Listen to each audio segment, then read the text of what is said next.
Assalamualaikum warahmatullahi wabarakatuh. Perkenalkan, nama saya Mufidah Rizka Iwardani, NIM 215231196 dari kelas Perbankan Syariah 2E.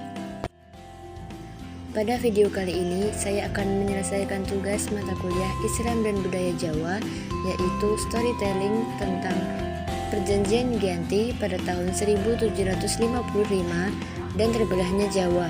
Selamat menyaksikan.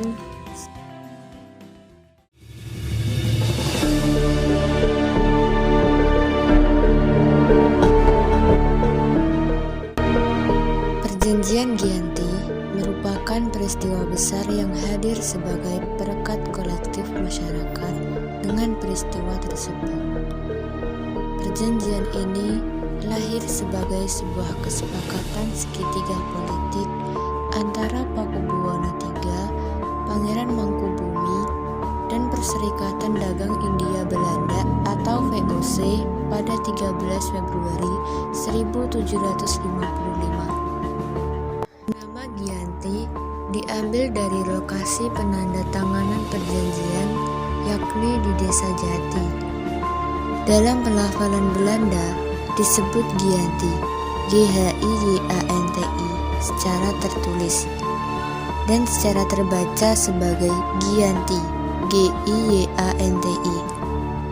Tempat tersebut sekarang dikenal dengan Dukuh Kerten, Jatiharjo, Karanganyar, Jawa Tengah.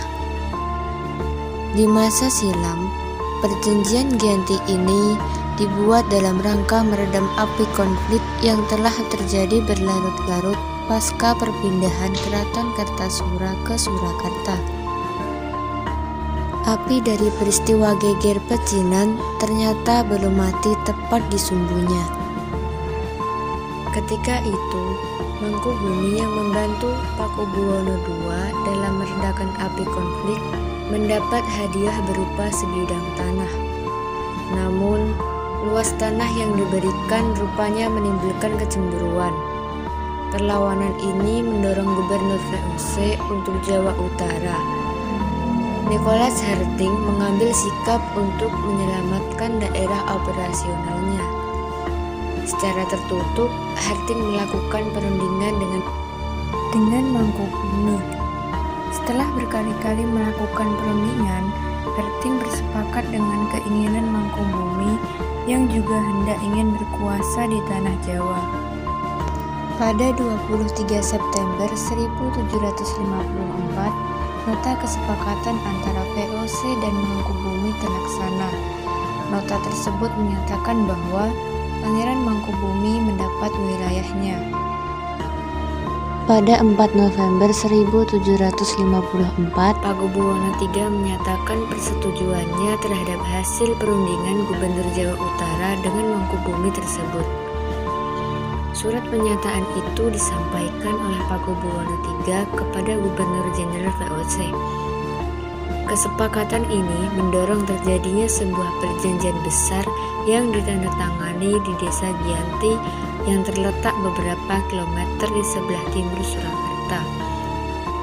Penandatanganan perjanjian Giyanti ini menjadi pangkal dari terbelahnya tanah Jawa menjadi dua bagian atau yang dikenal dengan istilah Palihan Nagari. Hal ini menjadi awal mula naik tahtanya Mangkubumi di Yogyakarta sebagai Sri Sultan Hamengkubuwono I dengan gelar Senopati ing Ngaloga Sayyidin Panotogomo Khalifatullah.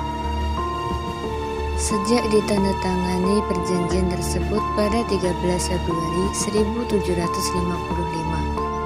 Kemudian tanggal 15 Februari 1755 ada pertemuan untuk meneruskan pembagian aspek, yaitu atribut-atribut antara lain keris yang menjadi pusaka yang diserahkan kepada Sultan Hamengkubuwono I. Yang kedua yaitu bahasa. Jogja meneruskan dialek namanya bahasa Pagongan. Keterbelahan masyarakat Jawa tersebut tidak terjadi seketika pasca perjanjian Giyanti. Keterbelahan masyarakat Jawa tersebut tidak terjadi seketika pasca perjanjian Giyanti. Perjanjian Giyanti yang tidak merinci pembagian wilayahnya pada akhirnya menimbulkan rentetan peristiwa. Pasca perjanjian Giyanti, Raden Mas Said atau Pangeran Sambernyawa yang dahulu membantu Mangkubumi masih terus melakukan pemberontakan. Seperti halnya Mangkubumi, Pangeran Sambernyawa yang juga merupakan putra Pakubuwono turut menuntut pihak sebagian wilayah dalam gerakannya pada Oktober 1755. Pangeran Sambernyawa berhasil mengalahkan satu kelompok pasukan VOC.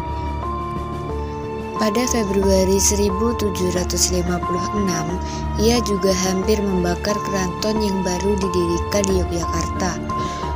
Setelah perang bertahun-tahun, VOC akhirnya menyudahinya dengan perjanjian Salatiga pada 1757.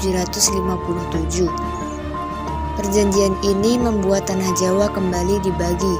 Pada perjanjian ini disepakati bahwa Pangeran Sambernyawa mendapat sebagian dari wilayah Kasunanan Surakarta dengan wilayah kekuasaan yang dikenal sebagai Kadipaten Mangkunagara.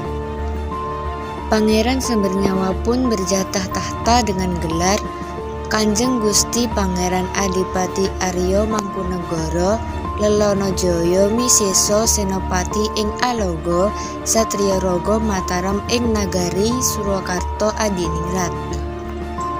Pada 1813, Kesultanan Yogyakarta juga terbelah dengan lahirnya Pangko Alaman. Dengan demikian, tanah Jawa kemudian memiliki 4 wilayah pemerintahan. Masing-masing tumbuh dengan perbedaan model dengan orientasi politik. Hal ini mengantarkan Jawa pada rupa yang beragam.